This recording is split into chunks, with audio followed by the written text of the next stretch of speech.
तो इस प्रश्न में आपसे पूछ रहे हैं अभी हाल ही में किस देश की महिला कुश्ती टीम ने अंडर 17 एशियाई चैंपियनशिप को जीत लिया? तो आंसर होगा भारत।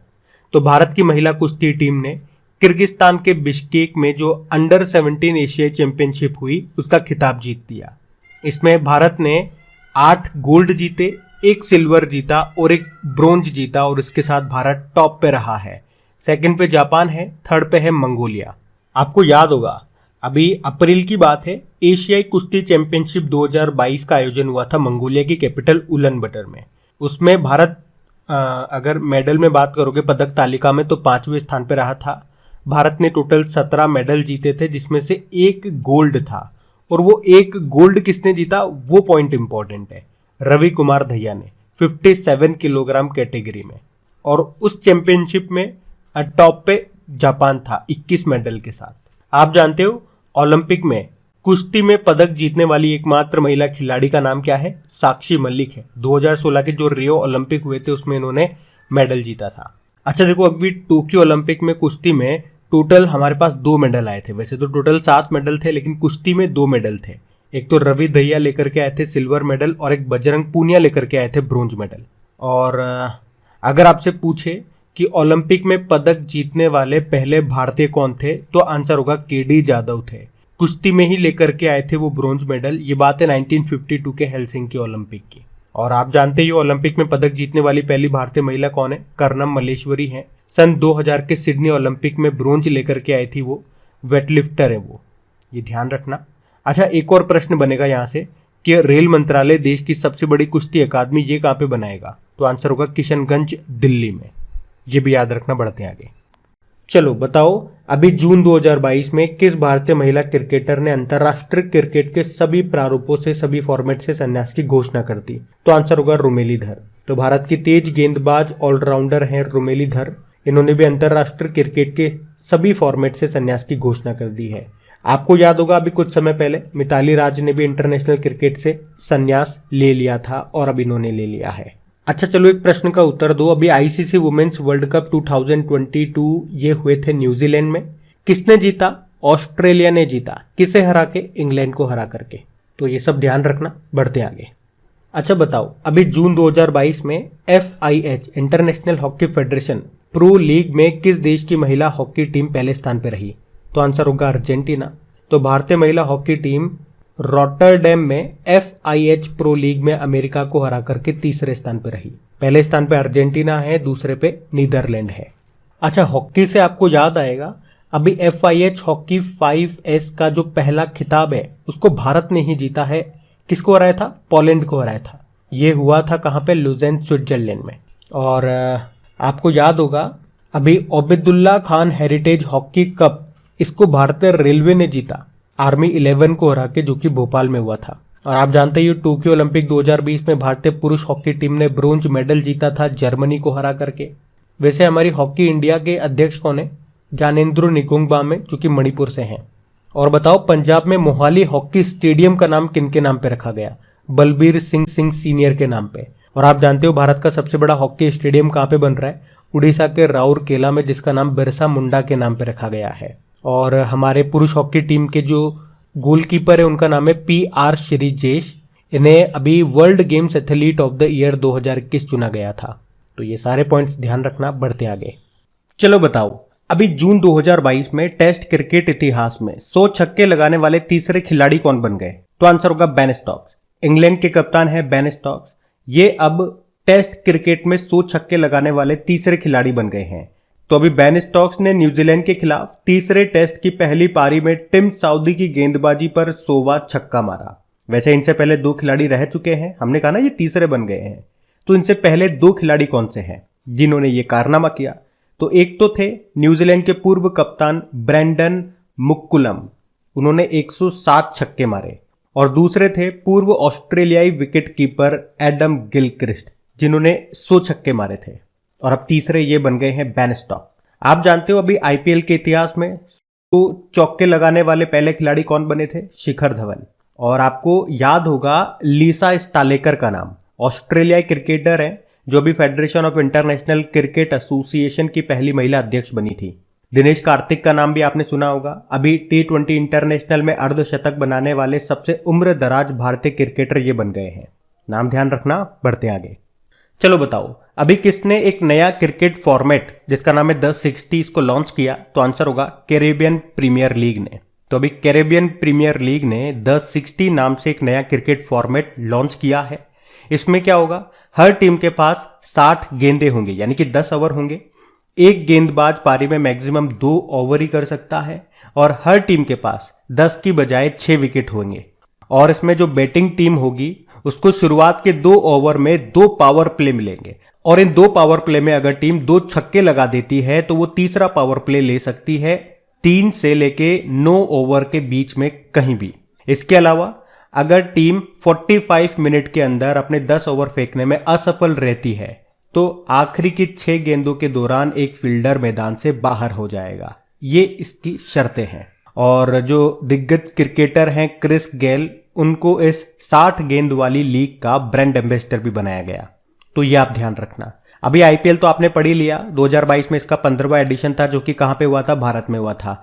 कौन हारा है? राजस्थान रॉयल। कौन जीता है? गुजरात टाइटंस, जो कि इस बार नई टीम बनी थी। और 2 कैप मिली है, पर्पल कैप और ऑरेंज कैप। ऑरेंज कैप किसको मिलती है? जो सबसे ज्यादा रन बनाते हैं। पर्पल कैप मिलती है जो सबसे ज्यादा विकेट लेते हैं। आपके लिए होमवर्क प्रश्न यही है, कौन सी कैप किसको मिली है? और ये तो मैं आपको बता दूं कि दोनों के दोनों ये जो प्लेयर हैं ये राजस्थान रॉयल के हैं जिनको कैप मिली है।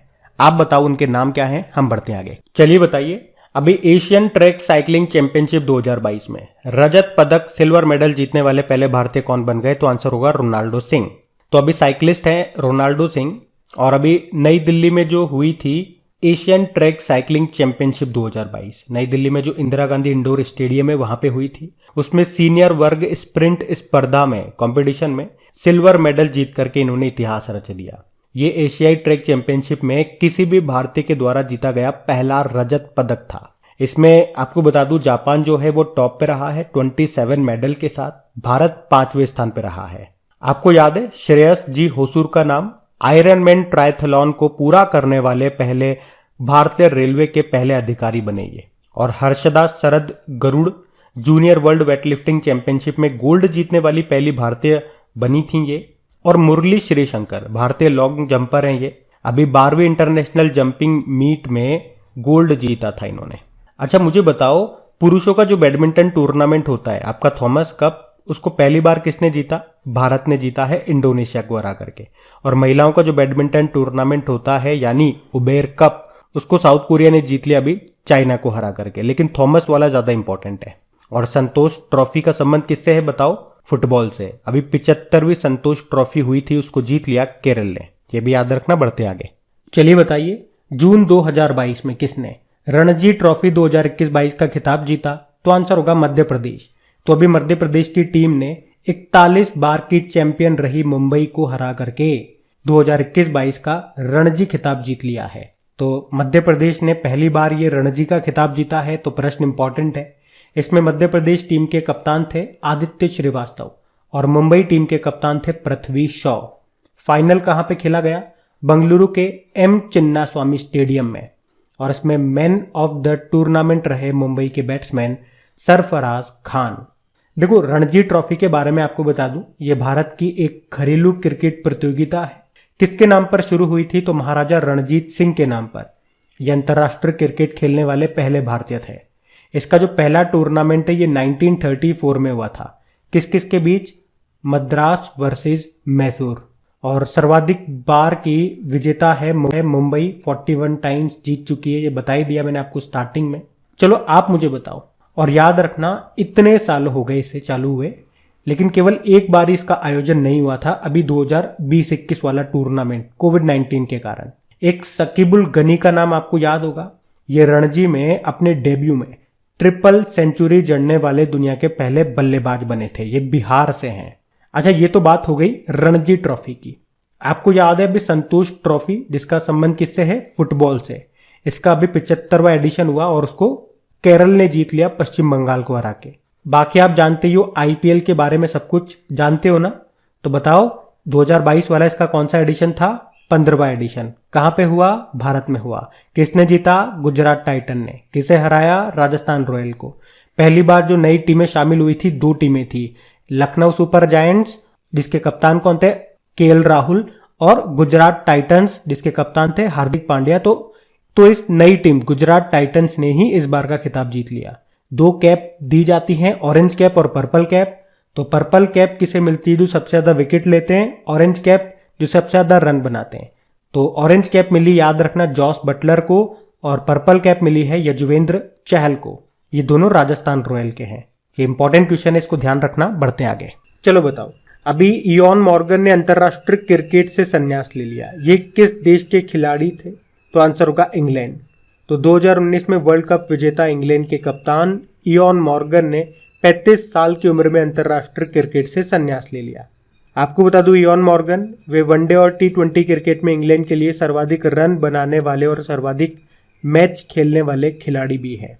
आपको याद है ना, अभी 2 भारतीय महिला क्रिकेटर हैं जिन्होंने अंतरराष्ट्रीय क्रिकेट से संन्यास ले लिया। उनके नाम है मिताली राज और रुमेली धर। वैसे अभी आईपीएल हुआ है। आईपीएल 2022 में ये इसका 15वां संस्करण था जो कि भारत में हुआ, जिसको किसने जीता? जो हमारी नवीनतम टीम है गुजरात टाइटन, उसने राजस्थान रॉयल को हरा करके। और 2 तरह की कैप आपको याद है, ऑरेंज कैप और पर्पल कैप। पर्पल कैप जो सबसे ज्यादा विकेट लेते हैं, ऑरेंज कैप जो सबसे ज्यादा रन बनाते हैं। तो ऑरेंज कैप मिली है जॉस बटलर को और पर्पल कैप मिली है यजुवेंद्र चहल को। चलो आप मुझे बताओ, आईपीएल इतिहास में रिटायर्ड आउट होने वाले पहले खिलाड़ी कौन बने? तो याद रखना, रविचंद्रन अश्विन, ये राजस्थान रॉयल के हैं। जॉस बटलर और यजुवेंद्र चहल भी राजस्थान रॉयल के हैं। उसी तरह से रणजी ट्रॉफी भी याद आएगी।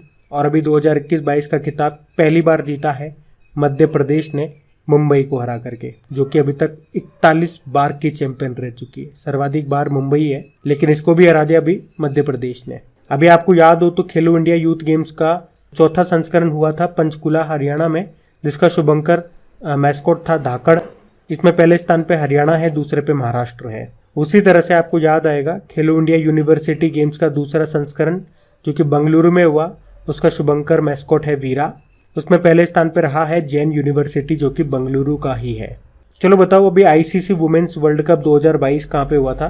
न्यूजीलैंड में, जिसको ऑस्ट्रेलिया ने जीता है इंग्लैंड को हरा के। अब एक प्रश्न आपके लिए छोड़ के जा रहा हूं, बताना किस देश के ऑलराउंडर हैं किरोन पोलार्ड जिन्होंने भी संन्यास ले लिया है? बताओ, हम बढ़ते हैं। चलो बताओ, अभी जून 2022 में भारतीय महिला डिस्कस थ्रोवर नवजीत ढिल्लों ने कोसा नो मेमोरियल 2022 एथलेटिक्स मीट में कौन सा मेडल जीता? तो आंसर होगा गोल्ड मेडल। इसीलिए प्रश्न आपको कराया जा रहा है। अच्छा, पहला प्रश्न तो आपके माइंड में आएगा, यह आयोजन कहाँ पे किया गया है? तो कजाकिस्तान के अल्माटी में इस कोसोनोव मेमोरियल 2022 एथलेटिक्स मीट का आयोजन हुआ, जिसमें डिस्कस थ्रोवर है नवजीत ढिल्लो, ये भी याद रखना, इन्होंने गोल्ड जीता। इन्होंने 56.26 मीटर डिस्कस को थ्रो करके गोल्ड जीता है, ध्यान रखना। बढ़ते आगे।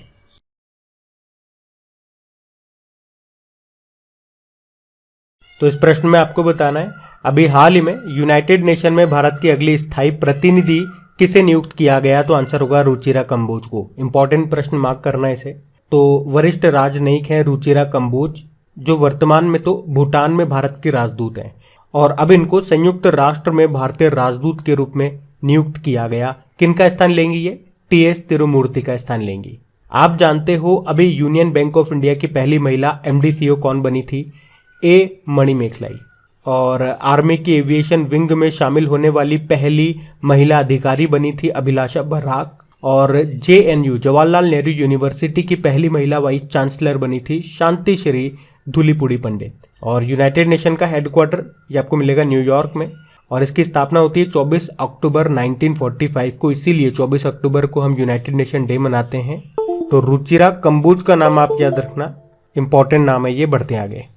चलो बताओ, अभी गिफ्ट सिटी में न्यू डेवलपमेंट बैंक के भारत क्षेत्रीय कार्यालय के महानिदेशक के रूप में किसे नियुक्त किया गया? तो आंसर होगा डीजे पांडियन को।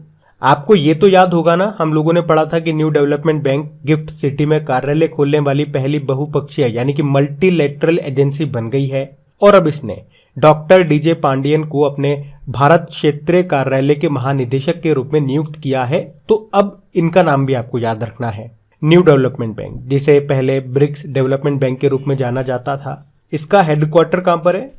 शंघाई चाइना में है। इसकी स्थापना हुई थी सन 2014 में, 15 जुलाई 2014 में। इसके वर्तमान अध्यक्ष हैं मार्कोस ट्रायजो। आपको वैसे याद होगा, न्यू डेवलपमेंट बैंक में पिछले साल 4 नए मेंबर शामिल हुए थे।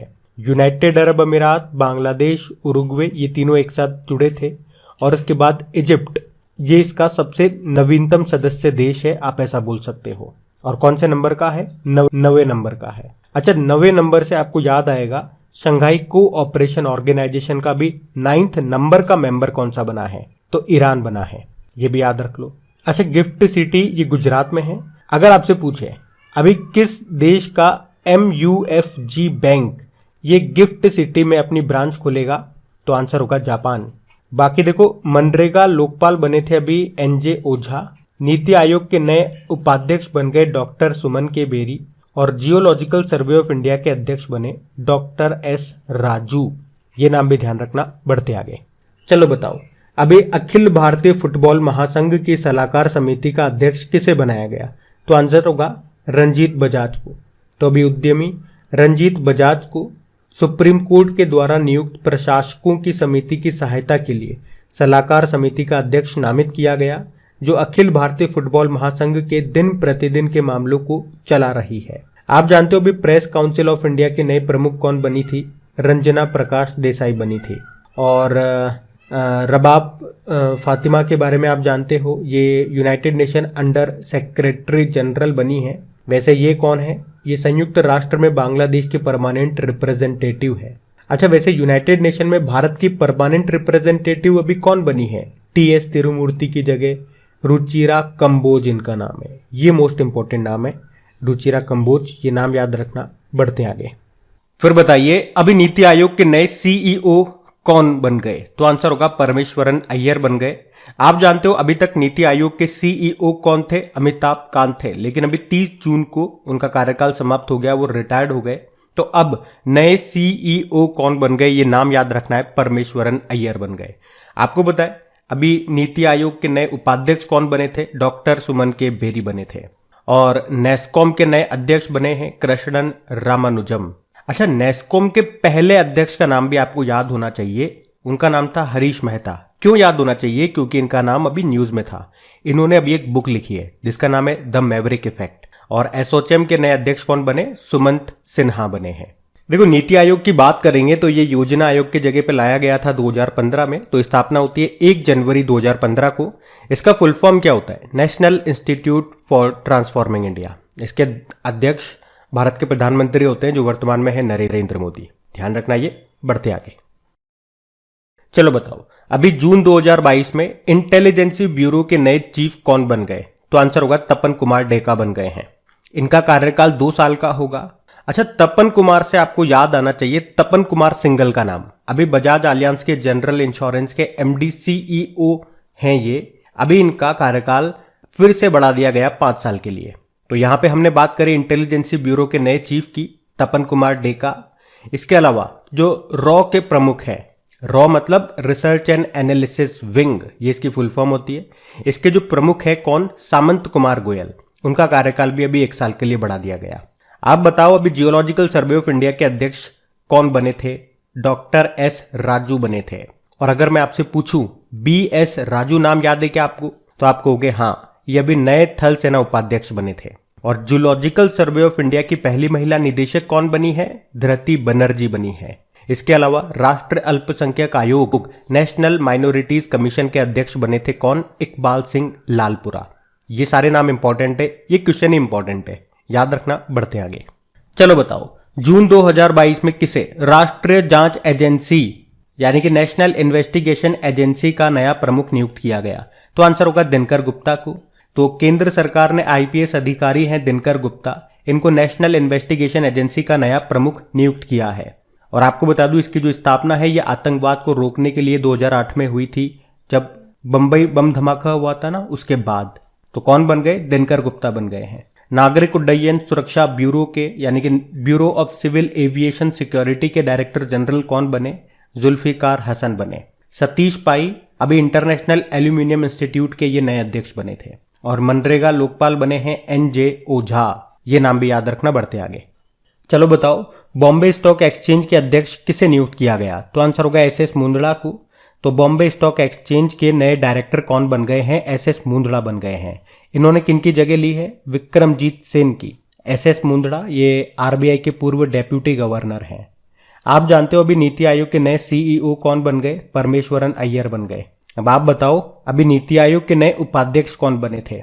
तो याद रखना, डॉक्टर सुमन के बेरी बने थे। और तपन कुमार डेका ये अभी इंटेलिजेंसी ब्यूरो के नए चीफ बने।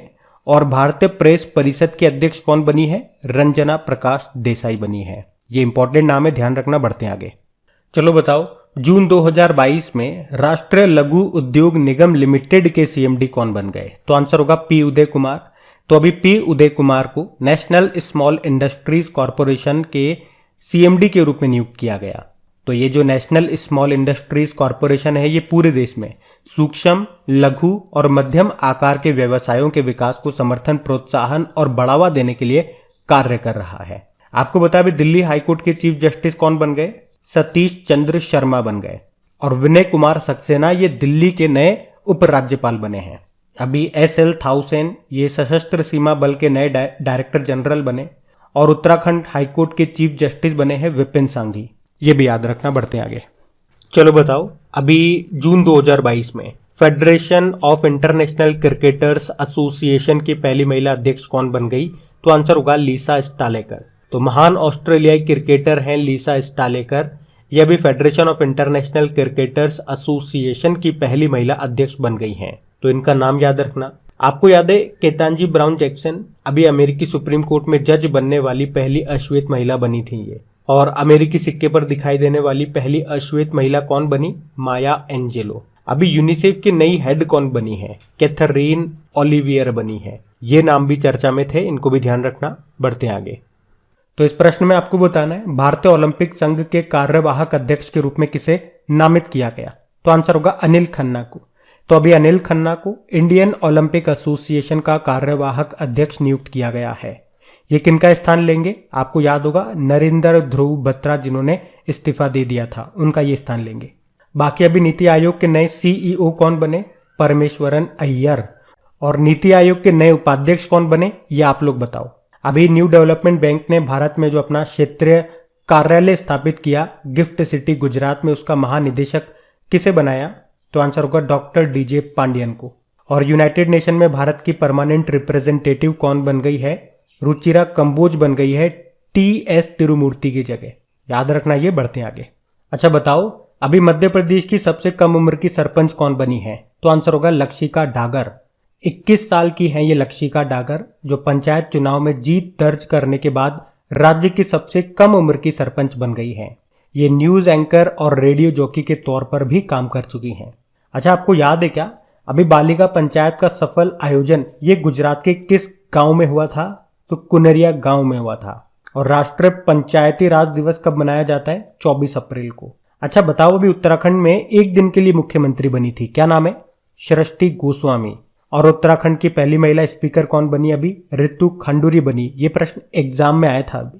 और सेबी की पहली महिला अध्यक्ष कौन है? माधवी पुरी बुच है। याद रखना, ये सब बढ़ते आगे। अच्छा बताओ, किसे इंडिया डेब्ट रेजोल्यूशन कंपनी के प्रमुख के रूप में नियुक्त किया गया? तो आंसर होगा अविनाश कुलकर्णी को। तो India resurgence asset reconstruction company के मुख्य कार्यकारी अधिकारी हैं अविनाश कुलकर्णी, जिनको इंडिया डेब्ट रेजोल्यूशन कंपनी का प्रमुख चुना गया है। वह सरकार के द्वारा समर्थित नेशनल एसेट रिकंस्ट्रक्शन कंपनी के द्वारा अधिकृत किए जाने वाले 83,000 करोड़ रुपए से अधिक के फंसे हुए ऋणों यानी कि लोन की वसूली करने वाले एकमात्र एजेंट होंगे। क्या नाम है? अविनाश कुलकर्णी। इससे पहले ये SBI में भी काम कर चुके हैं। आपको याद है अभी RBL बैंक के MD CEO कौन बने थे? R सुब्रमण्य कुमार। और राष्ट्रीय जांच एजेंसी यानी कि नेशनल इन्वेस्टिगेशन एजेंसी के नए प्रमुख कौन बने? दिनकर गुप्ता बने। अभी दिल्ली के नए लेफ्टिनेंट गवर्नर कौन बने? विनय कुमार सक्सेना। दिल्ली के नए उपराज्यपाल बने। ये नाम भी याद रखना, बढ़ते आगे। चलिए बताइए, अभी CBDT के नए अध्यक्ष कौन बने हैं? तो आंसर होगा नितिन गुप्ता। तो अभी केंद्र सरकार ने IRS नितिन गुप्ता को CBDT का नया अध्यक्ष बनाया गया। आपको याद होगा कुछ समय पहले हम लोगों ने पढ़ा था सीबीडीटी का एडिशनल चार्ज मिला था संगीता सिंह को। तो अब आप ये मत कहना, अभी कुछ दिन पहले तो संगीता सिंह बनी थी, उन्हें एडिशनल चार्ज दिया गया था। एडिशनल चार्ज मतलब होता है जब तक उस पद पर कोई भी नहीं आ जाते परमानेंट व्यक्ति तब तक ये काम संभालेंगी। तो अब परमानेंट आ चुके हैं नितिन गुप्ता, तो अब वो जा चुकी हैं। नितिन गुप्ता का नाम याद रखना है, कहने की बात यह है। सीबीडीटी मतलब central board of direct tax. MNREGA Lokpal अभी बने थे एनजे ओझा। इंटेलिजेंस ब्यूरो चीफ बने थे तपन कुमार डेका। और नीति आयोग के नए अध्यक्ष बने डॉक्टर सुमन के बेरी। और परमेश्वरन अय्यर इसके नए सीईओ बने हैं, वो नाम भी याद रखना। बढ़ते आगे। तो बताइए जॉर्ज फर्नांडिस की जीवनी को किसने लिखा है? तो आंसर होगा राहुल रामागुंडम ने। तो अभी पेंगुइन रैंडम हाउस इंडिया ने घोषणा की है कि भारत के सबसे तेज तर्रार यूनियन नेताओं में से एक और पूर्व केंद्रीय मंत्री जॉर्ज फर्नांडिस की एक नई जीवनी प्रकाशित की जाएगी, जो बॉम्बे की सड़कों से दिल्ली में सत्ता की गलियारे तक उनकी यात्रा के बारे में बताएगी। और इस बुक का नाम है the life and times of George Fernandes, जिसको लिखा है राहुल रामागुंडम ने। तो ये नाम याद रखना। बढ़ते आगे। अब बताओ अभी अंतर्राष्ट्रीय भारत तोलन महासंघ के अध्यक्ष कौन बन गए? तो आंसर होगा मोहम्मद जलूद बन गए। तो अभी मोहम्मद जलूद को इंटरनेशनल वेटलिफ्टिंग फेडरेशन का अध्यक्ष बनाया गया और इनके अलावा 11 अतिरिक्त नए सदस्यों को इसके कार्यकारी बोर्ड में जोड़ा गया। हमें उनसे मतलब नहीं है, आप तो सिर्फ इतना याद रखना अंतर्राष्ट्रीय भारत तोलन महासंघ के अध्यक्ष कौन बन गए? मोहम्मद जलूद बन गए। अभी प्रसार भारती के नए सीईओ कौन बने थे? मयंक कुमार अग्रवाल। और लार्सन एंड टुब्रो के एमडी सीईओ बने थे एसएन सुब्रमण्यम। अभी आपके नए चीफ इलेक्शन कमिश्नर बने हैं 25वें नंबर के कौन? राजीव कुमार। इनका नाम भी याद रखना। बढ़ते आगे।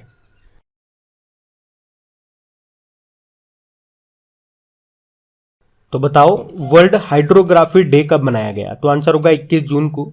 हर साल 21 जून को वर्ल्ड हाइड्रोग्राफी डे के रूप में मनाया जाता है। तो हाइड्रोग्राफर्स के काम और हाइड्रोग्राफी के महत्व को प्रचारित करने के लिए इसे अंतरराष्ट्रीय हाइड्रोग्राफिक संगठन के द्वारा मनाया जाता है। थीम क्या है?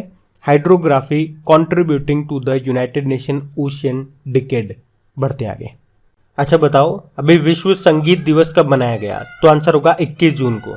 तो याद रखना हर साल 21 जून को वर्ल्ड म्यूजिक डे के रूप में मनाया जाता है। और बात करेंगे इस बार की थीम क्या है, तो म्यूजिक ऑन द इंटरसेक्शन। अच्छा देखो म्यूजिक की बात हो रही है तो कुछ इंपॉर्टेंट पॉइंट्स मैं आपको बता रहा हूँ, वो ध्यान से सुनना, क्योंकि यहाँ से कई बार प्रश्न बन जाते हैं। जैसे कि पंडित रविशंकर जी का संबंध किससे था? सितार वाद्य यंत्र से।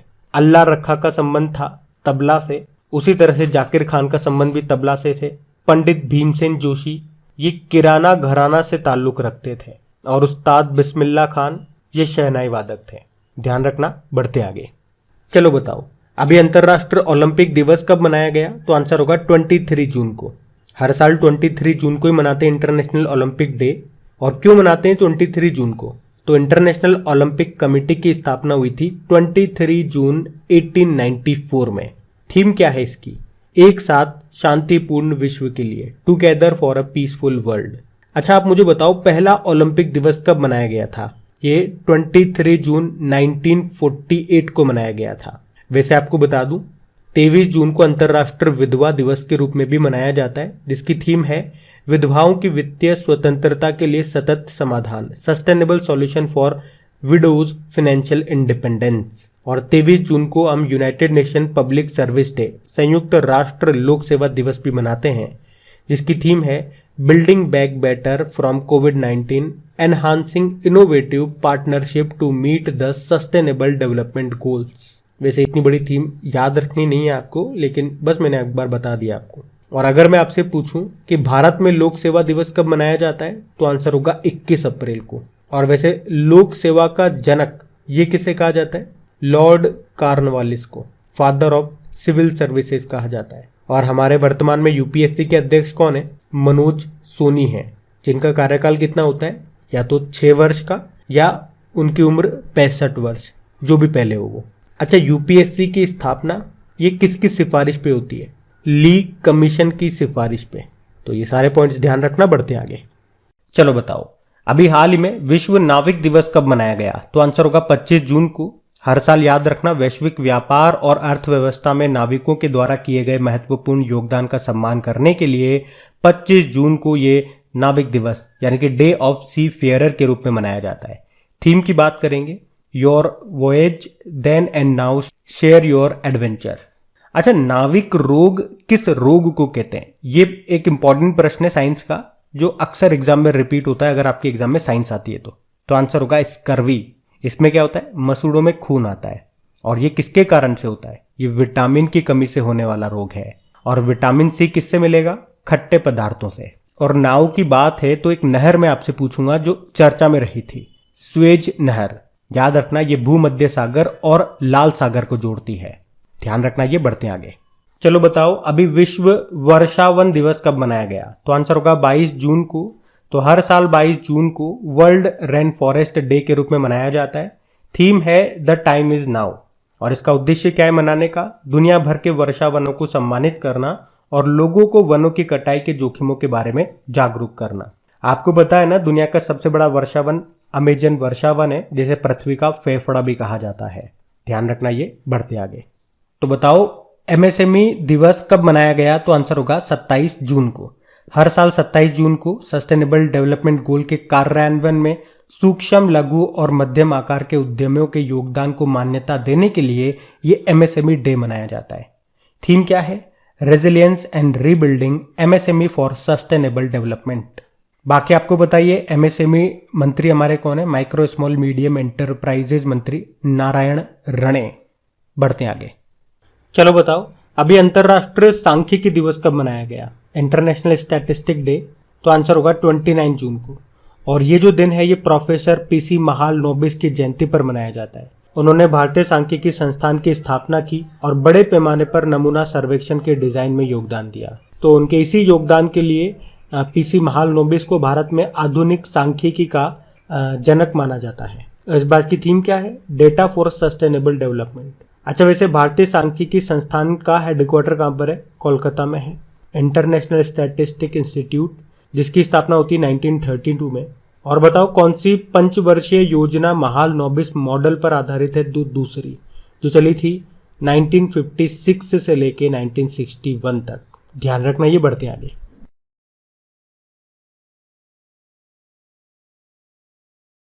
चलो बताओ, भारत और नेपाल के लिए पहली भारत गौरव पर्यटक ट्रेन को कहां से रवाना किया गया? तो आंसर होगा सफदरगंज रेलवे स्टेशन।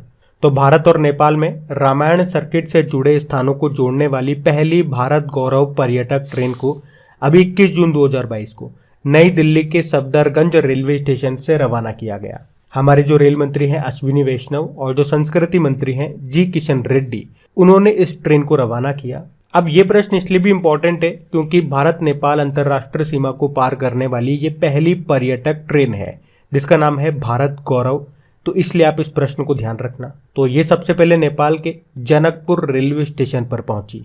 अच्छा, अगर मैं आपसे पूछूं कि भारत की पहली किसान रेल ये कहां से कहां चली थी? महाराष्ट्र के देवलाली से बिहार के दानापुर तक। और दक्षिण भारत की पहली और देश की दूसरी किसान रेल ये चली थी आंध्र प्रदेश के अनंतपुर से दिल्ली के आदर्श नगर तक। और भारत की 100वीं किसान रेल ये पश्चिम बंगाल के शालीमार से शुरू हुई थी और महाराष्ट्र के संगोला तक चली थी। ये आपने जरूर पढ़ा होगा। रेल मंत्री कौन है हमारे? अश्विनी वैष्णव है। और रेलवे बोर्ड के अभी नए चेयरमैन और सीईओ कौन बने? विनय कुमार त्रिपाठी बने। अब आपसे एक प्रश्न पूछ रहा हूं, बताओ विनय कुमार सक्सेना ये अभी क्या बने थे? बताओ, हम बढ़ते हैं आगे। चलो बताओ, अभी बिना ऑक्सीजन की सहायता के अन्नपूर्णा पर्वत की चोटी पर चढ़ने वाले भारत के पहले पर्वतारोही कौन बन गए? तो आंसर होगा स्कॉलजेंग रिगजिन। तो बिना ऑक्सीजन की सहायता के अन्नपूर्णा पर्वत की चोटी पर चढ़ने वाले भारत के पहले पर्वतारोही बन गए हैं। इनका नाम है स्कॉलजेंग रिगजिन। ये लद्दाख के हैं और अभी उन्होंने नेपाल की जो ये अन्नपूर्णा और लहोत्से जो पर्वत चोटी है उस पर सफलतापूर्वक चढ़ाई की और इस तरह से उन्होंने बिना ऑक्सीजन सप्लीमेंट के 2 शिखर जीतने का रिकॉर्ड भी बनाया। आपको पता है अभी बिना ऑक्सीजन माउंट एवरेस्ट पर चढ़ने वाली भारत की पहली महिला पर्वतारोही कौन बनी थी? तो आंसर होगा पियाली बसाक। और अगर मैं आपसे पूछूं केंटन कूल नाम सुना है आपने? तो आप कहोगे हाँ, ये ब्रिटिश पर्वतारोही हैं और अभी 16वीं बार ये माउंट एवरेस्ट पर चढ़कर के सबसे ज्यादा बार माउंट एवरेस्ट पर चढ़ने वाले विदेशी पर्वतारोही बन गए थे।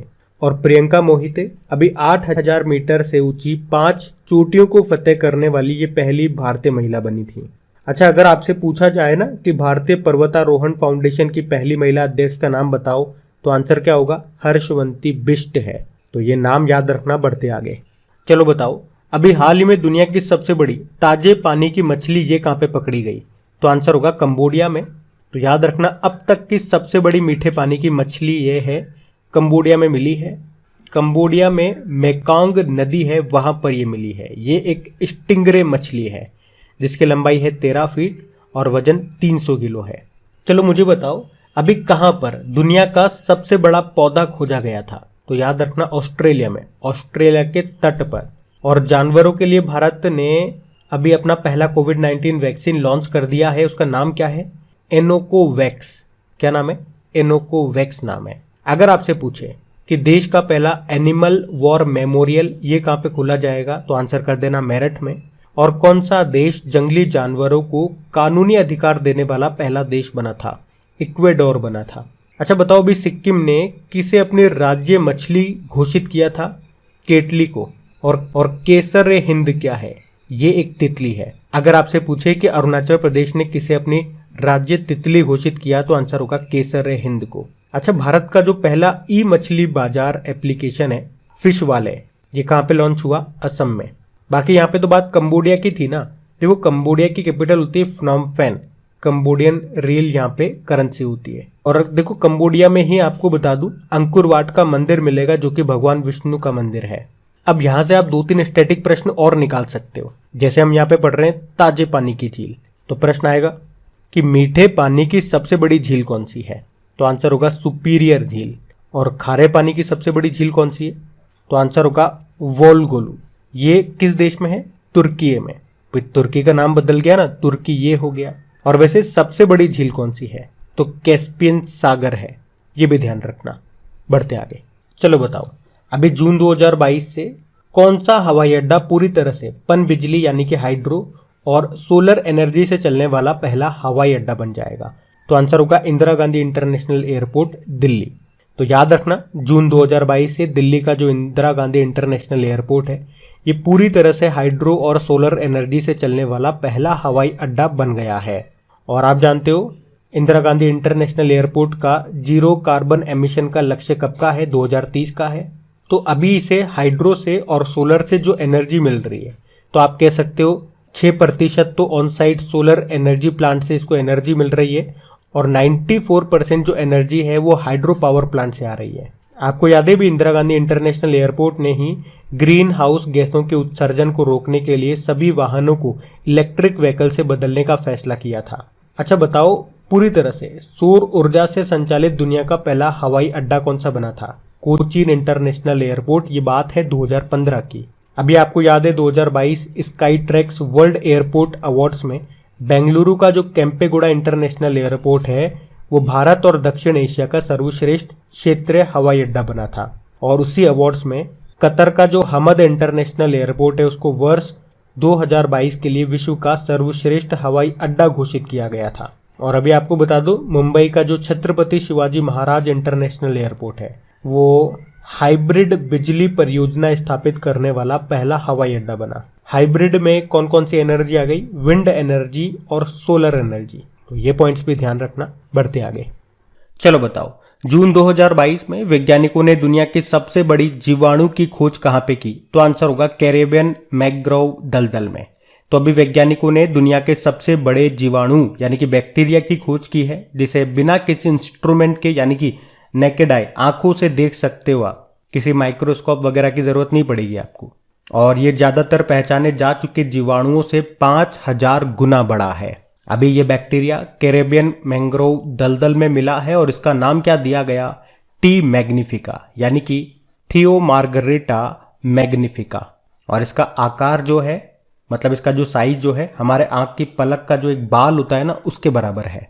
अच्छा, एक प्रश्न मैं आपसे पूछूंगा, आप बताओ सबसे पहले बैक्टीरिया की खोज किसने की थी? तो एक डच वैज्ञानिक थे, उनका नाम था एंटोनी वॉन ल्यूवेनहॉक। तो ये ध्यान रखना। बढ़ते आगे। अच्छा बताइए, हाल ही में गरुड़ एरोस्पेस कहाँ पर अपना पहला एरोस्पेस प्लांट स्थापित करने जा रहा है? तो आंसर होगा मलेशिया। तो ड्रोन स्टार्टअप है गरुड़ एरोस्पेस और ये मलेशिया में अपना पहला एरोस्पेस प्लांट स्थापित करेगा। इसके लिए इसने हिल्से ग्लोब कंपनी के साथ भी समझौता किया है और इस नए प्लांट का नाम होगा हिल्से गरुड़ एरोस्पेस। इसमें कितने का निवेश किया इसने? 115 करोड़ रुपए का। अच्छा, गरुड़ एरोस्पेस से आपको कुछ याद आएगा? अभी MS धोनी इसके ब्रांड एम्बेसडर बने थे, उन्होंने इसमें निवेश भी किया था। ध्यान रखना, ये भी बढ़ते आगे। तो इस प्रश्न में आपको बताना है, अभी हाल ही में बांग्लादेश का सबसे लंबा पुल इसका उद्घाटन किया गया, इसका नाम क्या है?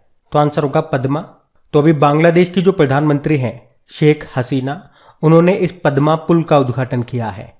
इसकी खास बात क्या है? ये बांग्लादेश का सबसे लंबा पुल है और इसे पूरी तरह से बांग्लादेश ने अपने पैसों से बनाया है। मतलब किसी से मांगे नहीं है, इसने लोन वगैरह नहीं लिया। वैसे इसने ट्राई जरूर किया था लोन लेने का वर्ल्ड बैंक से, लेकिन वर्ल्ड बैंक ने देने से मना कर दिया। फिर इसने हार नहीं मानी और अपना खुद का पैसा लगाया और लगभग 3.6 बिलियन डॉलर में इसको तैयार किया।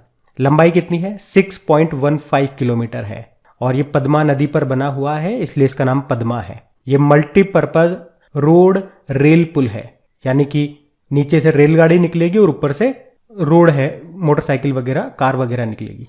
चलो आप मुझे बताओ, अभी दुनिया का सबसे ऊंचा रेलवे आर्क ब्रिज ये कहां पे बन रहा है? भारत में बात कर रहे हैं, तो आंसर होगा जम्मू कश्मीर में, जिसकी लंबाई है 1.3 किलोमीटर। चिनाब नदी से इसकी ऊंचाई कितनी है? 359 मीटर। अगर आपसे पूछे अभी दुनिया का सबसे लंबा सस्पेंशन ब्रिज ये कहां पर बनकर तैयार हुआ, तो आंसर होगा चेक रिपब्लिक में, चेक गणराज्य में, जिसका नाम है स्काई ब्रिज 721 मीटर इसकी लंबाई है। और किस देश ने दुनिया का सबसे लंबा कांच का ब्रिज अभी तैयार किया? तो आंसर होगा वियतनाम ने। इसकी लंबाई कितनी है? 632 मीटर है। इसका नाम है व्हाइट ड्रैगन। आपको याद होगा लिविंग रूट ब्रिज के बारे में।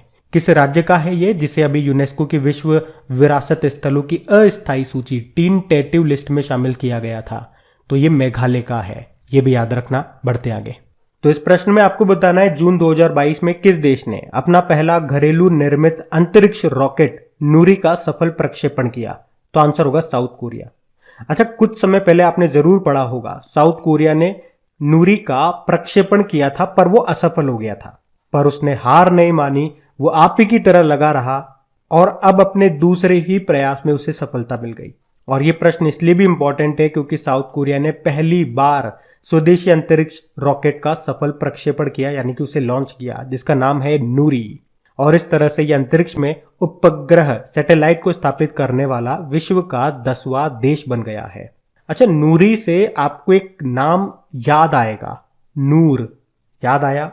तो बताओ, अभी इसी साल की बात है, किस देश ने अपने सैन्य उपग्रह मिलिट्री सैटेलाइट नूर 2 का सफल परीक्षण किया था? तो आंसर होगा इसका ईरान ने। अच्छा, साउथ कोरिया की कैपिटल सियोल होती है और साउथ कोरियन वॉन करेंसी है और नए प्रेसिडेंट बन गए, वो ज्यादा इंपॉर्टेंट नाम है। आंसर होगा यूंग सुक येओल। और साउथ कोरिया और नॉर्थ कोरिया की जो बॉर्डर लाइन है उसको क्या कहते हैं? 38th parallel. अभी आपको याद होगा जो महिलाओं का बैडमिंटन टूर्नामेंट होता है जिसको कहते हैं उबेर कप, उसको साउथ कोरिया ने ही जीता है चाइना को हरा करके। और जो पुरुषों का बैडमिंटन टूर्नामेंट है थॉमस कप, उसको पहली बार जीत लिया है भारत ने इंडोनेशिया को हरा करके। ये भी याद रखना। बढ़ते आगे। तो इस प्रश्न में आपसे पूछ रहे हैं, जून 2022 में भारत में आइकिया के सबसे बड़े स्टोर का उद्घाटन अभी कहां पे किया गया? तो आंसर होगा बेंगलुरु में। आइकिया ये फर्नीचर की कंपनी, फर्नीचर और होम डेकोर का सामान बेचती है। ये स्वीडन की कंपनी है बेसिकली ये। और ये भारत में अपना सबसे बड़ा स्टोर कहां पे खोल रही है? बेंगलुरु में। इसमें वो 3000 करोड़ रुपए का निवेश करेगी और इस तरह से ये उसका भारत में चौथा स्टोर भी होगा। चौथा तो होगा लेकिन सबसे बड़ा यही वाला है। कहां पे? बेंगलुरु में। अच्छा, बेंगलुरु किसकी कैपिटल है? कर्नाटक की। वैसे कर्नाटक का भी नवीनतम जिला कौन सा बना था? विजयनगर। आपको याद है अभी खेलो इंडिया यूनिवर्सिटी गेम्स का दूसरा संस्करण हुआ था, कहां पे? बेंगलुरु में ही। और उसमें पहले स्थान पे रहा था जैन यूनिवर्सिटी जो कि बेंगलुरु का है, जिसका शुभंकर क्या था इस गेम्स का? वीरा।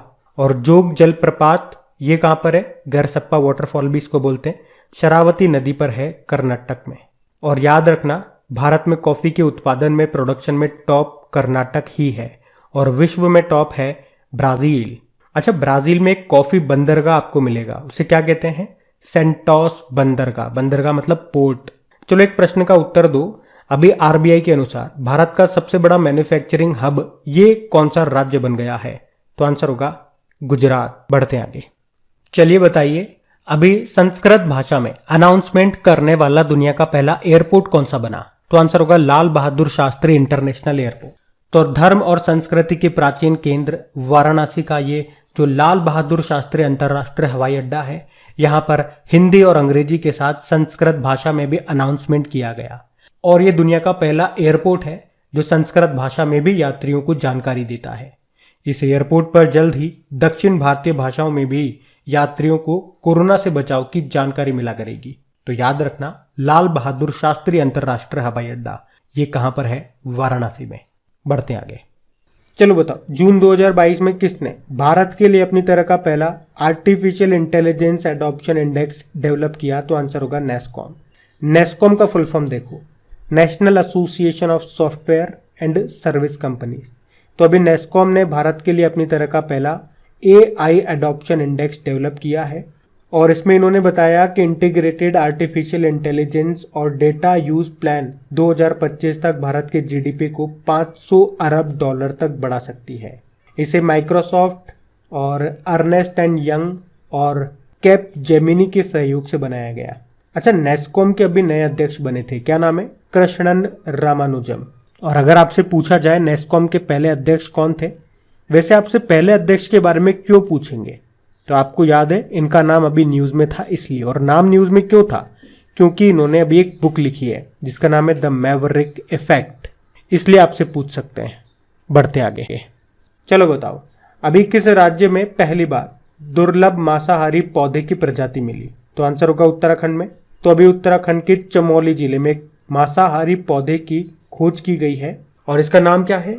यूट्रिकुलेरिया फर्सिलेटा। ये जो पौधा है ये कीड़े मकोड़े और मच्छर का लार्वा खा करके उससे नाइट्रोजन लेता है। मतलब ये पौधे सिर्फ ऑक्सीजन ही नहीं देते बल्कि वनों को भी, जो फॉरेस्ट है उनको भी खतरनाक कीटनाशकों से बचाते हैं।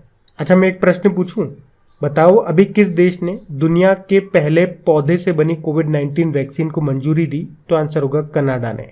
और अभी किस देश में दुनिया का सबसे बड़ा पौधा खोजा गया?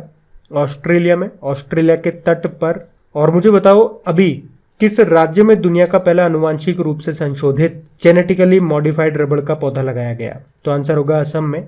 और इस पौधे को कहाँ पे तैयार किया गया? केरल में जो भारतीय रबड़ अनुसंधान केंद्र है वहीं पर। तो ये याद रखना। बढ़ते आगे।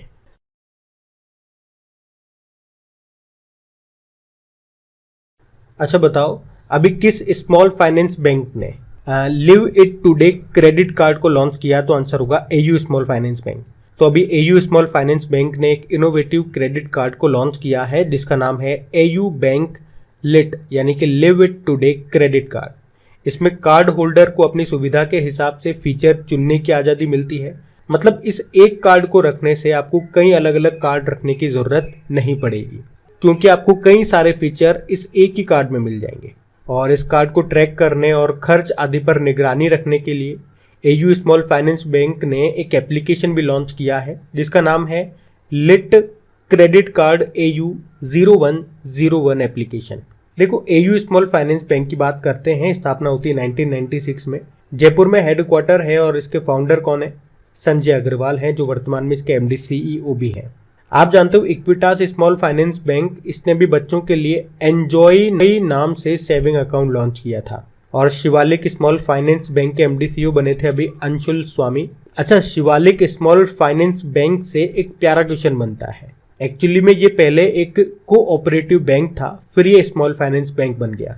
कोऑपरेटिव बैंक मतलब सहकारी बैंक। तो प्रश्न यहीं से बनेगा कि स्मॉल फाइनेंस बैंक में बदलने वाला पहला सहकारी बैंक कौन सा है? तो आंसर होगा शिवालिक मर्केंटाइल कोऑपरेटिव बैंक, जिसका हेडक्वार्टर है सहारनपुर यूपी।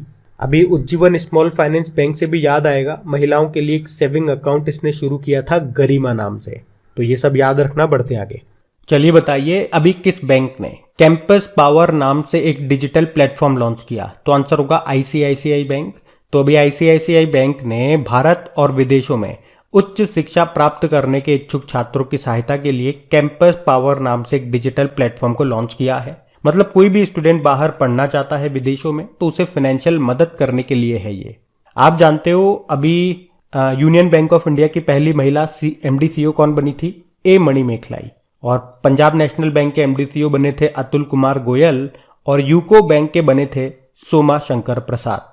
आईसीआईसीआई बैंक, इसका हेडक्वार्टर मिलेगा आपको मुंबई में। एमडी सीईओ संदीप बख्शी हैं और इसका टैगलाइन होता है हम है ना ख्याल आपका। बढ़ते आगे। चलो बताओ अभी जून 2022 में किस बैंक ने वीडियो आधारित ग्राहक पहचान प्रक्रिया यानी कि VCIP के माध्यम से ऑनलाइन बचत बैंक खाता खोलने की सुविधा शुरू की? तो आंसर होगा कर्नाटक बैंक। क्या मतलब हो गया? VCIP को इंग्लिश में क्या बोलेंगे? Video based customer identification process. तो अभी कर्नाटक बैंक ने वीडियो आधारित ग्राहक पहचान प्रक्रिया के माध्यम से ऑनलाइन सेविंग बैंक अकाउंट खोलने की सुविधा को शुरू किया। तो इस सर्विस के थ्रू कस्टमर ऑनलाइन प्रोसेस के माध्यम से एक सेविंग अकाउंट खोल सकेंगे और अपनी सुविधा के अनुसार जहां से वो चाहें उस स्थान से वीडियो कॉल के माध्यम से केवाईसी पूरा कर सकेंगे। कर्नाटक बैंक, इसका हेडक्वार्टर है मंगलुरु कर्नाटक में और इसके सीईओ हैं महाबलेश्वर MS। बढ़ते आगे।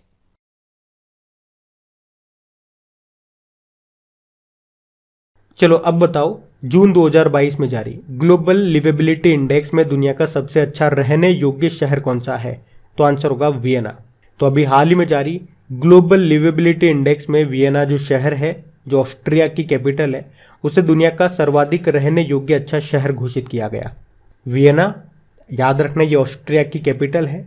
ये 2021 में 12वें स्थान पे था और अब आप देखो टॉप पे आ गया।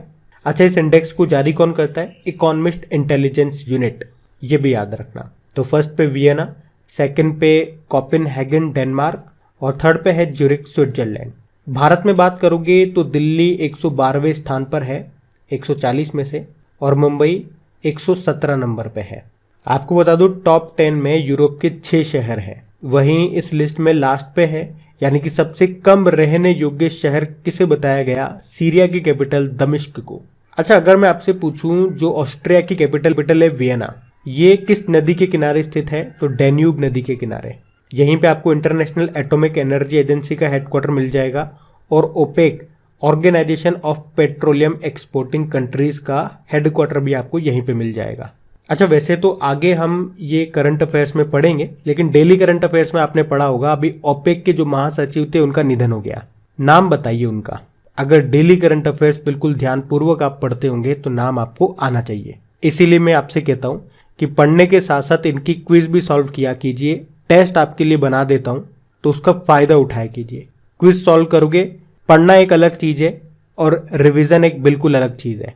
पढ़ता तो हर स्टूडेंट है, जिसने भी फॉर्म भरा है वो पढ़ेगा ही सही, लेकिन रिवीजन आप कितना करते हो ये निर्भर करता है आपके ऊपर। तो इन सभी क्वेश्चंस का भी क्विज बना करके अपलोड कर दिया जाएगा। अगर आप में से कोई इस वीडियो को पहली बार देख रहे हैं तो उनके लिए बता रहा हूं, बाकी पुराने स्टूडेंट्स को तो पता है। क्विज भी मिल जाएगी, PDF भी मिल जाएगा आपकी क्रैक एग्जाम एप्लीकेशन पे। तो वहां जाकर के वीडियो देखने के बाद टेस्ट जरूर लगाना। और ऐसा नहीं है ये वीडियो देख लिया अभी टेस्ट लगा लिया बस काम हो गया, नहीं। आपको बार बार, जैसे अभी टेस्ट लगा लिया, फिर 2-5 दिन बाद जैसे ही आपको थोड़ा बहुत वक्त मिलता है वापस से इसी क्विज का टेस्ट लगाओ। चीजों को बार बार रिपीट करना पड़ेगा आपको। 2-5-10 दिन में आपको सेम क्विज लगाती रहनी पड़ेंगी ताकि चीजें आप भूलो ना। और अगर सेशन अच्छा लगे तो लाइक करके शेयर जरूर करना। बढ़ते आगे। चलो बताओ जून 2022 में जारी फीफा रैंकिंग में भारतीय पुरुष फुटबॉल टीम कौन से स्थान पर है? तो आंसर होगा 104। तो अभी हाल ही में जारी फीफा रैंकिंग में भारत की जो पुरुष फुटबॉल टीम है वो 104 पोजीशन पे आ गई है। इसमें टॉप पर ब्राजील की टीम है, सेकंड पे बेल्जियम है और तीसरे पे है अर्जेंटीना। वहीं अगर भारतीय महिला फुटबॉल टीम की बात करेंगे तो वो 56 स्थान पर है। इसमें पहले स्थान पे यूएस की टीम है और दूसरे पे स्विट्जरलैंड की टीम है। देखो फीफा की बात आती है तो 2 पॉइंट याद रखना। इसका हेडक्वार्टर कहां पर है? ज्यूरिख स्विट्जरलैंड में और इसके अध्यक्ष हैं गियानी इन्फेनिटो। स्थापना होती है 1904 में। बढ़ते आगे। फिर बताइए जून 2022 में जारी वर्ल्ड गोल्ड काउंसिल की रिपोर्ट के अनुसार वैश्विक स्वर्ण पुनर्चक्रण यानी कि रिसाइकल में भारत कौन से स्थान पर है? तो आंसर होगा 4थे स्थान पे।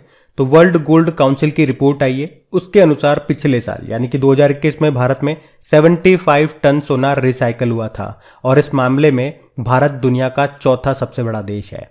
हालांकि इसके बावजूद अभी भी यहां सिर्फ 8% ही घरेलू सोने की रिसाइकलिंग होती है, ऐसा इस रिपोर्ट में बताया गया। इस रिपोर्ट के अनुसार पिछले साल सबसे ज्यादा जो सोना रिसाइकल हुआ है वो चाइना में हुआ है। कितना? 168 टन। इसीलिए ये इस रिपोर्ट में पहले स्थान पर है। इसके बाद इटली में 80 टन हुआ और इसके बाद तीसरे स्थान पर है अमेरिका, वहां पे 78 टन रिसाइकल हुआ सोना। फिर चौथे स्थान पे भारत आ ही गया 75 टन रिसाइकलिंग के साथ। वर्ल्ड गोल्ड काउंसिल की बात करते हैं। हेडक्वार्टर लंदन यूके में है और इसके सीईओ डेविड टेंट हैं बढ़ते आगे।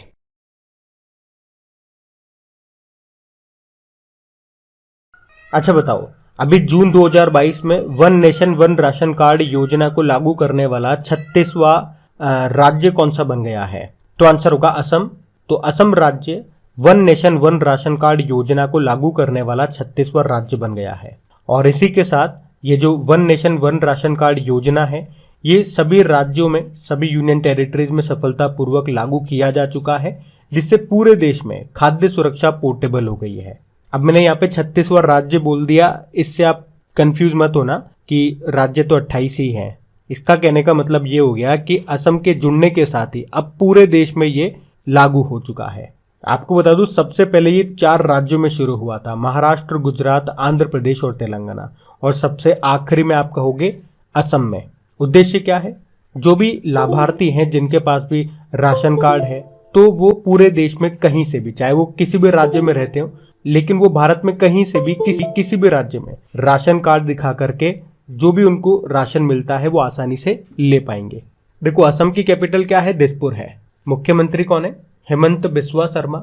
और आपको बता दूं, बैडमिंटन एसोसिएशन ऑफ इंडिया के ये फिर से अध्यक्ष बन गए हैं। गवर्नर हैं जगदीश मुखी।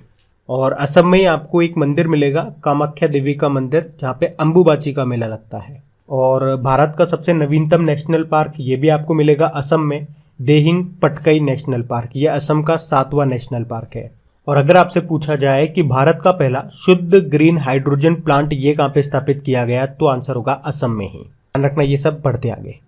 चलो बताओ, अभी हाल ही में किस राज्य सरकार ने एक चिकित्सा बीमा योजना मेडिसेप को शुरू किया? तो आंसर होगा केरल। तो अभी केरल सरकार ने 1 जुलाई 2022 से राज्य के कर्मचारियों और पेंशन भोगियों के लिए एक नई स्वास्थ्य बीमा योजना को शुरू किया, जिसका नाम है मेडिसेप। तो इस योजना में हर साल 3 लाख रुपए तक की कैशलेस चिकित्सा सहायता दी जाएगी और 2022 से लेकर 2024 की पॉलिसी अवधि के लिए वार्षिक जो प्रीमियम होगा वो 4,800 रुपए और उस पर 18% जीएसटी देना होगा। इसके लिए 500 रुपए का मासिक प्रीमियम काट लिया जाएगा। आपको याद है, अभी सभी को मुफ्त स्वास्थ्य बीमा देने वाला पहला राज्य कौन सा बना था? राजस्थान। उस योजना का नाम है चिरंजीवी योजना। और अभी याद रखना, उसमें बीमा राशि को 5 लाख रुपए से बढ़ा के 10 लाख रुपए कर दिया गया। और बताओ मुझे, गोपबंधु संपदिका स्वास्थ्य बीमा योजना ये किसने शुरू की थी? पत्रकारों के लिए थी ये, उड़ीसा ने। और आप जानते ही हो, आयुष्मान भारत प्रधानमंत्री जन आरोग्य योजना जो कि शुरू हुई थी 23 सितंबर 2018 में। और कहाँ से? रांची, झारखंड से। इसमें क्या होता है? 5 लाख रुपए प्रति परिवार स्वास्थ्य बीमा दिया जाता है। और अभी यहां से भी एक प्रश्न बना है, इस योजना में 100% परियोजना को शामिल करने वाला अभी पहला जिला कौन सा बना था? जम्मू कश्मीर का सांबा जिला। याद रखना, ये सब बढ़ते आगे। चलो बताओ, हाल ही में चर्चा में रही मुख्यमंत्री बाल गोपाल योजना का संबंध किससे है? तो आंसर होगा राजस्थान से। एक्चुअली में राजस्थान के जो मुख्यमंत्री हैं अशोक गहलोत, उन्होंने बजट में इस योजना की घोषणा की थी। क्या है इस योजना में? तो इस योजना के तहत कक्षा 1 से लेकर 8वीं तक के बच्चों को सप्ताह में 2 दिन दूध मिलेगा। कौन से 2 दिन? मंगलवार को और शुक्रवार के दिन। और कितना दूध मिलेगा? तो कक्षा 1 से लेकर 5वीं तक के बच्चों को तो 150 ml, कक्षा 6ठी से लेकर 8वीं तक के बच्चों को 200 ml। उद्देश्य क्या है? उद्देश्य साफ है, बच्चों को पर्याप्त पोषण देना। मिल्क से आपको याद आएगा, एक तो वर्ल्ड मिल्क डे होता है जो 1 जून को मनाते हैं, और भारत में नेशनल मिल्क डे मनाया जाता है 26 नवंबर को, श्वेत क्रांति के जनक कहे जाने वाले डॉक्टर वर्गीस कुरियन के जन्मदिन को। वैसे 26 नवंबर को हम संविधान दिवस भी मनाते हैं, ये भी याद रखना। अच्छा, दूध में कौन सी शर्करा होती है? तो आंसर होगा लैक्टोज। और दूध से दही बनाते हैं कौन से बैक्टीरिया? लैक्टोबैसिलस। ये नाम भी ध्यान रखना। बढ़ते आगे। चलो बताओ, अभी केंद्र सरकार ने कौन सा अभियान शुरू किया? तो आंसर होगा हर घर तिरंगा। तो अभी केंद्र सरकार ने भारत के 75वें स्वतंत्रता दिवस के अवसर पर हर घर तिरंगा अभियान को शुरू किया है। इस अभियान का उद्देश्य क्या है? सभी भारतीयों को अपने घरों में राष्ट्रीय ध्वज फहराने के लिए प्रोत्साहित करना। और ये पहल भारतीय नागरिकों में देशभक्ति की भावना को जागृत करने के साथ साथ राष्ट्रीय ध्वज के बारे में जागरूकता को भी बढ़ावा देगी। आपको याद होगा, कुछ समय पहले ही हमने पढ़ा था कि सरकार ने पॉलिएस्टर और मशीन से बने हुए झंडों को बनाने की परमिशन दे दी है, वरना पहले केवल हाथ से बने हुए झंडों को अनुमति थी। और झंडों से आपको एक प्रश्न तो जरूर याद आ जाएगा, भारतीय झंडे का डिजाइन किसने दिया? तो पिंगली वेंकैया ने। बढ़ते आगे। तो इस प्रश्न में आपसे पूछ रहे हैं, जून 2022 में किसे गोल्डन अचीवमेंट अवार्ड 2021 से सम्मानित किया गया? तो आंसर होगा विजय अमृतराज को। तो भारत के विजय अमृतराज, इनको गोल्डन अचीवमेंट अवार्ड 2021 के प्राप्तकर्ता के रूप में नामित किया गया है। ये गोल्डन अचीवमेंट अवार्ड हर साल international tennis hall of fame और इंटरनेशनल टेनिस फेडरेशन के द्वारा दिया जाता है। ये पुरस्कार उस व्यक्ति को दिया जाता है जिसने कई अलग अलग क्षेत्रों में अंतर्राष्ट्रीय स्तर पर टेनिस में महत्वपूर्ण योगदान दिया हो और खेल के लिए लंबी सेवा समर्पित की हो। तो याद रखना इनका नाम। अभी यूनिसेफ ने प्रतिरक्षण चैंपियन पुरस्कार, इम्यूनाइजेशन चैंपियन अवार्ड किसे दिया था? आरजे उमर निसार को। ये जम्मू कश्मीर के हैं। व्हीटली गोल्ड अवार्ड मिला था अभी हिम तेंदुए के संरक्षण के लिए, किसे? चारुदत्त मिश्रा को। और भारतीय वास्तुकार हैं ये बीवी दोषी। और अभी रॉयल गोल्ड मेडल 2022 से इनको सम्मानित किया गया। बीवी दोषी का फुल फॉर्म हो गया बाल कृष्ण विट्ठल दोषी। नाम याद रखना। बढ़ते आगे। फिर आपको बताना है, राष्ट्रीय एमएसएमई पुरस्कार 2022 में किसे प्रथम पुरस्कार से सम्मानित किया गया? तो आंसर होगा उड़ीसा को। तो एमएसएमई अवार्ड्स 2022 की घोषणा हो चुकी है और इसमें उड़ीसा को प्रथम स्थान पर रखा है। और किस कैटेगरी में? तो एमएसएमई क्षेत्र के प्रचार और विकास में उत्कृष्ट योगदान में उड़ीसा को पहले स्थान पर रखा गया। दूसरे पे बिहार है और तीसरे पे हरियाणा। वहीं अगर जिलों की कैटेगरी में बात करेंगे तो तमिलनाडु का विरुधुनगर पहले स्थान पर है, राजस्थान का करौली दूसरे स्थान पर है और उड़ीसा का कालाहांडी ये तीसरे स्थान पर है जिलों की कैटेगरी में। वैसे हमारे एमएसएमई मतलब क्या होता है? Micro small medium enterprises. इसके मंत्री कौन है? नारायण रणें। और एमएसएमई डे मनाया जाता है 27 जून को। आपको याद होगा, अभी एमएसएमई मंत्रालय ने महिलाओं के लिए समर्थ अभियान शुरू किया था और एमएसएमई मंत्रालय ने ही संभव नाम से एक जागरूकता कार्यक्रम भी शुरू किया था। उद्यमिता को बढ़ावा देने में युवाओं की भागीदारी को बढ़ावा देने के लिए था ये अभियान। और रैंप योजना का संबंध भी है एमएसएमई से ही। रैंप मतलब raising and accelerating MSME performance. ध्यान रखना ये। बढ़ते आगे। अच्छा बताओ, अभी किसने मिस इंडिया वर्ल्ड वाइड 2022 का खिताब जीता? तो आंसर होगा खुशी पटेल ने। तो मिस इंडिया वर्ल्ड वाइड 2022 का खिताब जीत लिया है ब्रिटिश बायोमेडिकल की छात्रा खुशी पटेल ने। जबकि गुयाना की रोशनी रजाक को miss tin India world wide 2022 चुना गया। आप जानते हो, अभी मिसेज इंडिया वर्ल्ड 2022-23 का खिताब किसने जीता? सरगम कौशल ने। और 70वीं मिस यूनिवर्स अभी बनी थी हरनाथ संधू। और अभी 70वीं मिस वर्ल्ड 2021 का खिताब किसने जीता? कैरोलिना बिलावस्का ने। ये पोलैंड की हैं। ये प्रश्न अभी एग्जाम में आया भी था। और अगर मिसेज वर्ल्ड 2020 का खिताब किसने जीता ये पूछेंगे तो आंसर करना शाइलिन फोर्ड ने। ये यूएस की हैं। बढ़ते आगे। अच्छा बताओ, अभी केम्पेगौड़ा इंटरनेशनल अवार्ड से किसे सम्मानित नहीं किया गया? नहीं पूछ रहे हैं तो ऑप्शन में देखो, ऑप्शन क्या क्या है? बीवी दोषी, एमएस कृष्णा, नारायण मूर्ति और प्रकाश पादुकोण। तो आंसर होगा बीवी दोषी। तो कर्नाटक के जो पूर्व मुख्यमंत्री हैं एमएस कृष्णा, इन्फोसिस के संस्थापक हैं एनआर नारायण मूर्ति और पूर्व बैडमिंटन प्लेयर है प्रकाश पादुकोण। इन तीनों को केम्पेगौड़ा इंटरनेशनल अवार्ड के लिए चुना गया है, जिसे इस साल की शुरुआत में स्थापित किया गया था। इस पुरस्कार में 5 लाख रुपए का नगद पुरस्कार दिया जाता है। अच्छा, बीवी दोषी भी कोई लल्लू पंजू नाम नहीं है, ये भी इंपॉर्टेंट नाम है, क्योंकि इनको रॉयल गोल्ड मेडल अवार्ड मिला था 2022 का। ये एक वास्तुकार है, आर्किटेक्ट है। मुझे बताओ केम्पेगौड़ा इंटरनेशनल एयरपोर्ट ये कहाँ पर है? और मुझे उम्मीद है आप सभी इस प्रश्न का बड़ी आसानी से उत्तर दे देंगे। हम बढ़ते हैं आगे।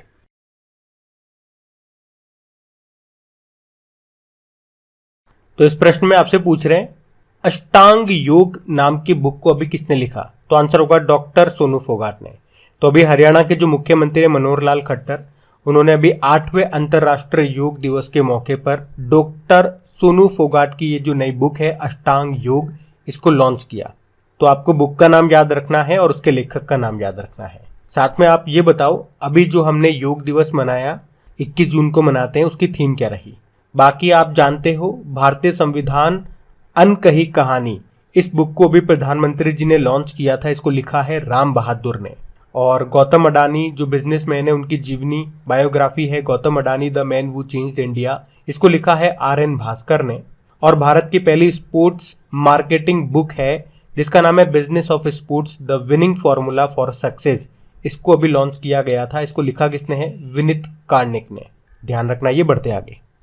अच्छा बताओ जून 2022 में किस देश के खुअसकुल झील राष्ट्रीय उद्यान को यूनेस्को के बायोस्फीयर रिजर्व के विश्व नेटवर्क में शामिल किया गया? तो आंसर होगा मंगोलिया। तो मंगोलिया के खुअसकुल झील राष्ट्रीय उद्यान को यूनेस्को के बायोस्फीयर रिजर्व के वर्ल्ड नेटवर्क में शामिल किया गया है। ये जो खुअसकुल झील है ये रशिया सीमा के पास में उत्तरी मंगोलिया के खुअसकुल प्रांत में स्थित है, जिसमें मंगोलिया का लगभग 70% ताजा पानी, या यूं कह दे दुनिया के कुल ताजे पानी का 0.4% हिस्सा यहाँ पर आपको मिलेगा। अच्छा आपको पता है यूनेस्को का मतलब क्या होता है? United Nation educational and scientific cultural organisation. Headquarter मिलेगा पेरिस फ्रांस में और इसके डायरेक्टर जनरल हैं ऑद्रे उजाले। बढ़ते आगे। चलो बताओ अभी प्रधानमंत्री नरेंद्र मोदी जी ने किस राज्य में पुनर्निर्मित श्री कालिका माता मंदिर का उद्घाटन किया? तो आंसर होगा गुजरात में। तो अभी प्रधानमंत्री नरेंद्र मोदी जी ने गुजरात के पंचमहल जिले के पावागढ़ हिल में पुनर्निर्मित श्री कालिका माता मंदिर का उद्घाटन किया। आपको बता दूं इस राजसी महाकाली मंदिर का गर्भगृह सोने से बना हुआ है। ये इस क्षेत्र के सबसे पुराने मंदिरों में से एक है और यहाँ बड़ी संख्या में तीर्थ यात्री आते हैं। अच्छा एक प्रश्न का उत्तर दो, अभी मोदी जी ने ही कहां पर जगत गुरु श्री संत तुकाराम महाराज शिला मंदिर का उद्घाटन किया था? तो आंसर होगा पुणे में। और आपको याद होगा अभी संस्कृति मंत्रालय ने 12 ज्योतिर्लिंग और 4 धाम के दर्शन के लिए कौन सी वेबसाइट लॉन्च की थी? Temple 360 degree. अच्छा उमिया माता मंदिर कहां पर है? गुजरात में है, गुजरात के जूनागढ़ में। और रुद्रेश्वर मंदिर जिसे आप रामप्पा मंदिर बोलते हो, ये आपको मिलेगा तेलंगाना में। अभी ये हमारी 39 नंबर की वर्ल्ड हेरिटेज साइट बना था। और 40वें नंबर की कौन सी है? धोलावीरा, जो कि है गुजरात में ही। तो ये भी याद रखना। बढ़ते आगे। चलो बताओ अभी जून 2022 में किस शहर में ज्योतिर्गमय उत्सव शुरू हुआ? तो आंसर होगा नई दिल्ली। तो हमारे जो संस्कृति मंत्री हैं जी किशन रेड्डी, उन्होंने अभी 21 जून को, जिस दिन हम विश्व संगीत दिवस मनाते हैं, उसी दिन नई दिल्ली में अनसुने कलाकारों की प्रतिभा को प्रदर्शित करने वाले उत्सव ज्योतिर्गमय का उद्घाटन किया। तो संगीत नाटक अकादमी ने देश भर के दुर्लभ संगीत वाद्य यंत्रों की प्रतिभा को प्रदर्शित करने के लिए इस उत्सव का आयोजन किया है। इसमें क्या होता है, आपने देखे होंगे सड़क के किनारे या बसों में या ट्रेन वगैरह में कुछ लोग होते हैं जो गाने गाते हैं, या उनके पास बिल्कुल ही अजीब तरह के वाद्य यंत्र होते हैं जो आपने बहुत कम देखे होंगे या पहली बार देखे होंगे। तो उनको यहाँ पे आमंत्रित किया गया, वो यहाँ पे अपनी कला का प्रदर्शन करेंगे। तो ये है ज्योतिर्गमय उत्सव। आपको याद है भी व्हाट्सएप ने SBM साथी उत्सव लॉन्च किया था स्मॉल बिजनेसेस को सपोर्ट करने के लिए। चलो बताओ डोल जात्रा उत्सव ये कहाँ पे मनाया गया था? पश्चिम बंगाल में। तो ये भी ध्यान रखना। बढ़ते आगे। चलो बताओ अभी जून 2022 में किस राज्य की मो बस सेवा को संयुक्त राष्ट्र लोक सेवा पुरस्कार से सम्मानित किया गया? तो आंसर होगा उड़ीसा। तो अभी उड़ीसा की मो बस सेवा को उन 10 वैश्विक पहलों में शामिल किया गया है जिन्हें दुनिया को कोविड-19 से बेहतर तरीके से उभरने में उनकी भूमिका और प्रयासों के लिए संयुक्त राष्ट्र पुरस्कार से सम्मानित किया गया। देखो अगर उड़ीसा की बात करते हैं तो कैपिटल इसके भुवनेश्वर है, मुख्यमंत्री नवीन पटनायक हैं और गवर्नर कौन है? गणेशी लाल। अभी आपको याद होगा भारत का पहला ओलंपिक वैल्यूज एजुकेशन प्रोग्राम भी शुरू किया है उड़ीसा ने। और अभी जो 12वीं hockey India senior women's national championship हुई थी भोपाल में, उसको उड़ीसा ने जीता है कर्नाटक को हरा करके। और देश का पहला स्किल इंडिया इंटरनेशनल सेंटर कहां पे खोला जाएगा, तो आंसर होगा भुवनेश्वर में। याद रखना ये सब, बढ़ते आगे। फिर बताइए, अभी हाल ही में किसने सूर्या नूतन नाम से एक इंडोर सोलर कुकटॉप लॉन्च किया, तो आंसर होगा इंडियन ऑयल कॉर्पोरेशन। तो अभी इंडियन ऑयल कॉर्पोरेशन ने घर के अंदर इस्तेमाल किए जाने वाला सोलर कुकटॉप लॉन्च किया है, और इसे इंडियन ऑयल कॉर्पोरेशन के फरीदाबाद जो रिसर्च एंड डेवलपमेंट सेंटर है उसने बनाया है। इसकी खास बात क्या है, इस सोलर कुकर को आपको धूप में नहीं रखना पड़ेगा, आप रसोई में ही इसमें खाना बना पाएंगे। मतलब ये हाइब्रिड मोड पे काम करता है। इसमें जो सोलर प्लेट होती है वो छत पे लगी होती है और आप आराम से छाया में रसोई के अंदर खाना बना लो। वो जो सोलर प्लेट है वो बैटरी को भी चार्ज करेगी, तो जब रात में जब सूरज नहीं उगता है तब भी आप खाना बना पाओगे उस बैटरी की मदद से। तो इसका नाम याद रखना, सूर्या नूतन, और किसने बनाया, इंडियन ऑयल कॉर्पोरेशन ने। इंडियन ऑयल कॉर्पोरेशन जिसकी स्थापना होती है 1959 में, नई दिल्ली में हेडक्वार्टर है और इसके अध्यक्ष हैं श्रीकांत माधव वैद। कितने का आएगा थोड़ा सा महंगा। जो इसका बेस मॉडल है जिसमें बैटरी नहीं आएगी, केवल दिन में ही खाना बना पाओगे, तो वो 12,000 रुपए का आएगा। और जो इसका टॉप मॉडल है जिसमें सारी फैसिलिटीज होंगी, दिन में बनाओ रात में बनाओ, वो 23,000 रुपए का आ रहा है। अच्छा, HPCL के अभी नए CMD बने थे, उनका नाम बता सकते हो, पुष्प कुमार जोशी है। और अभी HPCL ने नॉन फ्यूल खुदरा स्टोर भी लॉन्च किया था, रिटेल स्टोर, उसका नाम क्या रखा था, हैप्पी शॉप। और अभी ONGC की पहली महिला अध्यक्ष बनी थी अलका मित्तल, ये नाम भी याद रखना। बढ़ते आगे। अच्छा बताओ, जून 2022 में किस देश के सुप्रीम कोर्ट ने एक महिला के गर्भपात के संवैधानिक अधिकार को मान्यता देने वाले 50 साल पुराने फैसले को पलट दिया, तो आंसर होगा अमेरिका। तो अभी अमेरिकी सुप्रीम कोर्ट ने गर्भपात के लिए एक महिला के संवैधानिक अधिकार को मान्यता देने वाले 50 साल पुराने फैसले को पलट दिया है। इसका मतलब है कि कोर्ट ने गर्भपात के संवैधानिक अधिकार को खत्म कर दिया। अदालत ने रिपब्लिकन समर्थित मिसिसिपी कानून को अपनाया है जो 15 सप्ताह के बाद गर्भपात पर प्रतिबंध लगाता है। अदालत ने यह भी कहा कि अलग अलग राज्य अब गर्भपात की अनुमति देने या प्रतिबंधित करने के लिए स्वतंत्र हैं, वो अपने हिसाब से कानून बना सकते हैं। तो ये बात है, ये ध्यान रखना आप। बढ़ते आगे। चलो बताओ, केंद्रीय वाणिज्य और उद्योग मंत्री ने अभी कहा मैंगो फेस्टिवल का उद्घाटन किया, तो आंसर होगा बेल्जियम में। तो हमारे वाणिज्य व उद्योग मंत्री कौन है, पीयूष गोयल। अभी उन्होंने यूरोपीय लोगों के बीच में आम के प्रति जागरूकता बढ़ाने और यूरोप में भारतीय आमों का मार्केट स्थापित करने के लिए बेल्जियम के ब्रुसेल में मैंगो फेस्टिवल का उद्घाटन किया। आपको इसी तरह से याद होना चाहिए, अभी एपिडा ने भी बहरीन में मैंगो फेस्टिवल का आयोजन किया था आम के निर्यात को बढ़ावा देने के लिए। एपिडा मतलब agricultural and processed food products export development authority, तो वो भी याद रखना और ये भी। बढ़ते आगे।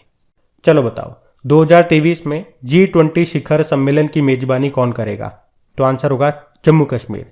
आपको तो पता ही है 2023 में G20 की अध्यक्षता भारत के पास है, और भारत में कहां पे होगी इनकी बैठक, तो याद रखना जम्मू कश्मीर में। तो G20 में किसी भी देश का जो प्रतिनिधि होगा उसे शेरपा कहा जाता है। तो भारत का शेरपा नियुक्त किया गया था पीयूष गोयल को। G20 की बात करेंगे तो एक पॉइंट तो याद रखना, इसका हेडक्वार्टर कहीं भी नहीं है। 2022 में इसकी अध्यक्षता कौन कर रहा है, इंडोनेशिया। 2021 में इटली ने की थी, 2023 में भारत करेगा। चलो एक प्रश्न का उत्तर दो। इसके अलावा याद रखना, अभी भारत इंडोनेशिया और इटली के साथ G20 ट्रोइका में शामिल हो गया है। G20 में 19 देश हैं और एक यूरोपियन यूनियन है, और यूरोपियन यूनियन में कितने देश शामिल हैं, 27 देश। इसका हेडक्वार्टर है ब्रुसेल बेल्जियम में, यूरोपियन यूनियन का। चलो मुझे बताओ, अभी 2022 में बिम्स्टेक समिट कहां पे हुई थी, श्रीलंका के कोलंबो में। बिम्स्टेक का हेडक्वार्टर ढाका में है, बांग्लादेश की कैपिटल ढाका। और ब्रिक्स की अध्यक्षता 2022 में किसके पास है, चाइना के पास। अभी 14th नंबर की समिट हुई थी इसकी चाइना में ही। अभी G7 की अध्यक्षता 2022 में जर्मनी के पास है, यहीं पे इसकी अध्यक्षता हुई थी, अभी आपको याद होगा। और क्वाड देशों की 2022 में जो 4th नंबर की मीटिंग है वो कहां पे हुई थी, टोक्यो जापान में। अगले साल 5th नंबर की मीटिंग होगी ऑस्ट्रेलिया में, ये भी याद रखना। बढ़ते आगे। चलो बताओ, अभी किस राज्य में अंबुबाची मेला मनाया गया, तो आंसर होगा असम में। और आपको जरूर याद होगा कि असम में जो कामाख्या देवी का मंदिर है वहां पे अंबुबाची का मेला लगता है। जो कोविड-19 के कारण पिछले 2 सालों से इसका आयोजन नहीं किया गया था, ये एक वार्षिक उत्सव है जो कि जून के मध्य में आयोजित किया जाता है, जब ब्रह्मपुत्र नदी अपने उच्चतम प्रवाह पर होती है। और आपको बता दें कि कामाख्या मंदिर में माता सती का योनि भाग गिरा, इसलिए यहाँ देवी योनि के रूप में विराजमान है। अच्छा, इसी तरह से कुछ मंदिरों के बारे में आपसे पूछता हूँ, बताना। पद्मनाभ स्वामी मंदिर कहाँ पर है? केरल में है। ओंकारवाट मंदिर, ये आपको मिलेगा कंबोडिया में, विष्णु भगवान का मंदिर है। सबरीमाला मंदिर केरल में है, यहीं पे मकर विलक्कू त्योहार लगता है। कोणार्क सूर्य मंदिर आपको मिलेगा उड़ीसा में, जिसको ब्लैक पैगोडा भी कहते हैं, और 10 रुपए के करेंसी नोट पे इसका चित्र अंकित है। बताओ, खजुराहो के मंदिर आपको मिलेंगे कहाँ? मध्य प्रदेश में, मध्य प्रदेश के छतरपुर में। रामप्पा मंदिर आप जानते हो तेलंगाना में है, जो कि हमारा 39 नंबर का विश्व धरोहर स्थल बना था। और विरूपाक्ष मंदिर ये आपको मिलेगा कर्नाटक में। कैलाश मंदिर आपको मिलेगा एलोरा महाराष्ट्र में। इसे कृष्ण फर्स्ट ने बनाया था, राजपूत वंश के थे। और इस मंदिर की खास बात क्या है? पहाड़ी को ऊपर से काट करके इसको बनाया गया है। वृहदेश्वर मंदिर भी आपको कई बार बताया है, तंजावुर तमिलनाडु में है ये। चोल शासकों ने इसको बनवाया था राज फर्स्ट के द्वारा। तो ये सब याद रखना, बढ़ते आगे। चलो बताओ, जून 2022 में कहां से भारत के संचार उपग्रह GSAT-24 का सफल प्रक्षेपण किया गया? तो आंसर होगा कोवरू, फ्रेंच गुयाना। तो GSAT-24 इसका अभी सफल परीक्षण किया गया। ये एक कम्युनिकेशन सैटेलाइट है, संचार उपग्रह है। किसने लॉन्च किया? तो इसरो ने। कहां से? कोवरू, फ्रेंच गुयाना से। और किस रॉकेट की मदद से? एरियन 5। और इसे किसके लिए लॉन्च किया गया? तो भारत की एक न्यू स्पेस लिमिटेड कंपनी है उसके लिए। और इस उपग्रह को लीज पर दिया गया है टाटा को, वो इसका उपयोग DTH सर्विसेज में करेगी। आपको याद होगा, इसरो ने 2022 का जो पहला सैटेलाइट लॉन्च किया था उसका नाम क्या है? EOS-04। EOS मतलब अर्थ ऑब्जर्वेटरी सैटेलाइट। और किस रॉकेट की सहायता से? PSLV-C52। अच्छा, आप तो ये बताओ, अभी इसरो के नए प्रमुख 10वें नंबर के कौन बने थे? S सोमनाथ बने थे। ये ध्यान रखना, बढ़ते हैं आगे। चलो बताओ, जून 2022 में संयुक्त राष्ट्र महासागर सम्मेलन 2022 का आयोजन ये कहाँ पे हुआ? पुर्तगाल में। ये बात है 27 जून 2022 की। तो संयुक्त राष्ट्र महासागर सम्मेलन यानी कि यूनाइटेड नेशन ओशियन कॉन्फ्रेंस 2022 का आयोजन अभी पुर्तगाल के लिस्बन में किया गया। तो पुर्तगाल सरकार, इसने केन्या की सह मेजबानी से इस सम्मेलन का आयोजन किया। कह सकते हो केन्या और पुर्तगाल ने मिलकर के इसका आयोजन किया। तो सस्टेनेबल डेवलपमेंट गोल 14 ये क्या कहता है? दुनिया के महासागरों और समुद्री संसाधनों के संरक्षण और सतत उपयोग की आवश्यकता पर बल देना। और इसमें भारत को रिप्रेजेंट किया हमारे राज्य मंत्री डॉक्टर जितेंद्र सिंह ने। और हाँ, संयुक्त राष्ट्र ने 2021 से लेकर 2030 को सतत विकास के लिए महासागर विज्ञान के दशक के रूप में भी घोषित किया है। वैसे सस्टेनेबल डेवलपमेंट गोल्स कितने हैं? 17 हैं। कब तक पूरा करना है? 2030 तक। और बताओ, हमने अभी विश्व महासागर दिवस, वर्ल्ड ओशियन डे कब मनाया था? 8 जून को मनाया था। चलो बताओ, अभी जून 2022 में टोगो और कौन सा देश कॉमनवेल्थ एसोसिएशन का सदस्य देश बन गया? तो आंसर होगा गैबोन। तो अफ्रीकी देश है दोनों, गैबोन और टोगो, जिनको राष्ट्रमंडल देशों के समूह में अभी शामिल कर लिया गया है। और अब टोटल कितने राष्ट्रमंडल देश हो चुके हैं? तो आंसर होगा 56। और आपको बता दूं, इस साल राष्ट्रमंडल देशों की अध्यक्षता किसके पास है? रवांडा के पास। और अभी इसकी 26वीं समिट हुई थी, रवांडा में ही हुई थी, जिसमें भारत को रिप्रेजेंट किया था हमारे विदेश मंत्री सुब्रमण्यम जयशंकर ने। अच्छा, ये जो गैबोन और टोगो है, ये आपको बता दूं कभी भी ब्रिटिश उपनिवेश नहीं रहे, मतलब इन पे कभी भी ब्रिटिश का अधिकार नहीं रहा। लेकिन फिर भी ये अभी इसके मेंबर बन गए, सदस्य बन गए हैं। क्योंकि आप देखोगे कॉमनवेल्थ नेशंस में ज़्यादातर देश आपको वही मिलेंगे जिन पे कभी न कभी ब्रिटिशों ने राज किया हो। गैबोन की कैपिटल भी ध्यान रख लो, लिब्रेविली है। और टोगो की है लोम। आपको याद है, अभी कॉमनवेल्थ गेम्स 2022 में इसका आयोजन होना है। और ये 22वें नंबर के, याद रखना, इंग्लैंड के बर्मिंघम में। कब? जुलाई में। और 2026 में जो कॉमनवेल्थ गेम्स होंगे वो कहाँ पे होंगे? ऑस्ट्रेलिया के विक्टोरिया में। चलो मुझे आप बताओ, अभी न्यू डेवलपमेंट बैंक का नवीनतम सदस्य देश कौन सा बना? तो आंसर होगा इजिप्ट, 9th नंबर का। और अभी शंघाई कोऑपरेशन ऑर्गेनाइजेशन का नवीनतम सदस्य देश बना है ईरान, 9th नंबर का। और इंटरनेशनल मॉनेटरी फंड का नवीनतम सदस्य देश कौन सा है? 190वां एंडोरा है। और यूनाइटेड नेशन का 193rd नंबर का सबसे नवीनतम सदस्य देश है साउथ सुडान। अब आप लोग मुझे बताओ, वर्ल्ड ट्रेड ऑर्गेनाइजेशन का नवीनतम सदस्य देश कौन सा बना था और कौन से नंबर का था। हम बढ़ते आगे। चलो बताओ, अभी हाल ही में वेंकटरमन कृष्णमूर्ति का निधन हो गया। वे किसके पूर्व अध्यक्ष नहीं थे, नहीं पूछ रहे हैं। और आपके ऑप्शन क्या है, भेल के, मारुति उद्योग के, एनटीपीसी या सेल के। तो इसका तो उत्तर हो जाएगा एनटीपीसी के नहीं थे, बाकी सबके थे। बाकी सब यानी कि भेल, मारुति उद्योग और SAIL, steel authority of India limited, इनके पूर्व अध्यक्ष थे वेंकटरमन कृष्णमूर्ति, जिनका अभी निधन हो गया है। उनका जन्म तमिलनाडु के करु वैली में हुआ था और याद रखना, उन्हें टर्न अराउंड मैन के रूप में भी जाना जाता था। उन्होंने सेकेंड वर्ल्ड वॉर के समय हवाई अड्डे में एक तकनीशियन के रूप में अपना करियर शुरू किया था। और आपको बता दूं, इन्हें फादर ऑफ इंडियन PSUs भी कहा जाता है, ये भी याद रखना। आपको बताया अभी भजन सोपारी का निधन हुआ था। उनका संबंध किससे था, तो वो संतूर वादक थे, प्रसिद्ध संतूर वादक थे भजन सोपारी। और इनसे पहले एक और संतूर वादक का निधन हो गया। चलिए उसका नाम मैं आप ही से जानना चाहूंगा, उनका नाम बताइए। बढ़ते आगे। चलो बताओ, अभी किस राज्य ने पक्षियों की अपनी रेड लिस्ट बनाने की घोषणा की है, तो आंसर होगा केरल ने। आप जानते हो रेड लिस्ट, इसमें उन पक्षियों को शामिल किया जाएगा जो कि विलुप्त होने की कगार पर हैं।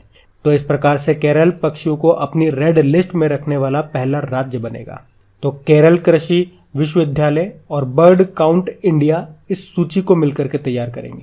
आप जानते हो ग्लोबल IUCN रेड लिस्ट के अनुसार जो केरल है, यहाँ पे पक्षियों की 64 खतरे वाली प्रजातियां हैं, जिनमें प्रमुख है लाल सिर वाले गिद्ध और सफेद दुम वाले गिद्ध। IUCN मतलब international union for conservation of nature, headquarter Glenn Switzerland में है, जिसका काम क्या है, वन्य जीवों के संरक्षण के लिए कार्य करना। ध्यान रखना। ये बढ़ते आगे। अभी रोहिल खंडेला ये किस राज्य में स्थित है, जहां भी हाल ही में यूरेनियम के विशाल भंडार मिले हैं, तो आंसर होगा राजस्थान। तो अभी राजस्थान में जो सीकर जिला है, वहां रोहिल नाम का एक स्थान है जो कि खंडेला तहसील में आता है। वहां पे अभी यूरेनियम के विशाल भंडार मिले हैं। तो अब झारखंड और आंध्र प्रदेश के बाद राजस्थान यूरेनियम के भंडार वाला तीसरा राज्य बन गया है। अच्छा, कितना मिला, 12 मिलियन टन। आपको बता दूं, यूरेनियम एक भारी धातु है जिसे दुनिया के सबसे दुर्लभ खनिजों में से एक माना जाता है। इसका नाम यूरेनस ग्रह के नाम पर रखा गया और इसका उपयोग परमाणु ऊर्जा बनाने में, न्यूक्लियर पावर प्लांट में आप कर सकते हो, रक्षा उपकरणों में इसका इस्तेमाल कर सकते हो, फोटोग्राफी वगैरह में इसका यूज कर सकते हो। और देखो, दुनिया में अगर बात करें तो यूरेनियम के सबसे बड़े उत्पादक देश कौन कौन से हैं, कजाकिस्तान, कनाडा और ऑस्ट्रेलिया। और भारत में सबसे पहले यूरेनियम के भंडार कहाँ पे खोजे गए थे झारखंड के जादूगुड़ा में। ये 1951 की बात है, तो ध्यान रखना। ये बढ़ते आगे। चलो बताओ, अभी किस देश ने जुलजाना नाम से एक ठोस ईंधन सॉलिड फ्यूल वाला रॉकेट लॉन्च किया, तो आंसर होगा ईरान। तो अभी ईरान ने जुलजाना नाम से एक रॉकेट को लॉन्च किया है। ये ठोस ईंधन यानी कि सॉलिड फ्यूल वाला एक रॉकेट है। जुलजाना नाम है इसका, याद रखना नाम। अगर मैं आपसे पूछूं कि अभी किस देश ने फुजियाना नाम से अपना तीसरा विमान वाहक पोत लॉन्च किया था, तो नाम है फुजियाना, तो आंसर होगा चाइना ने लॉन्च किया था। देखो, ईरान की नई करेंसी तोमान है। अभी शंघाई कोऑपरेशन ऑर्गेनाइजेशन का नवीनतम सदस्य देश 9th नंबर का यही बना था। रामसर शहर ये भी आपको मिलेगा ईरान में, और चाबहार बंदरगाह जिसको भारत ने बनाया ये भी मिलेगा ईरान में। बढ़ते आगे। चलो बताओ, अभी किस अंतरिक्ष एजेंसी ने कैपस्टोन अंतरिक्ष यान को लॉन्च किया, तो आंसर होगा नासा ने। तो अभी हाल ही में अमेरिकी अंतरिक्ष एजेंसी है नासा, उसने कैपस्टोन अंतरिक्ष यान को लॉन्च किया है। ये स्पेस क्राफ्ट चंद्रमा के चक्कर लगाएगा।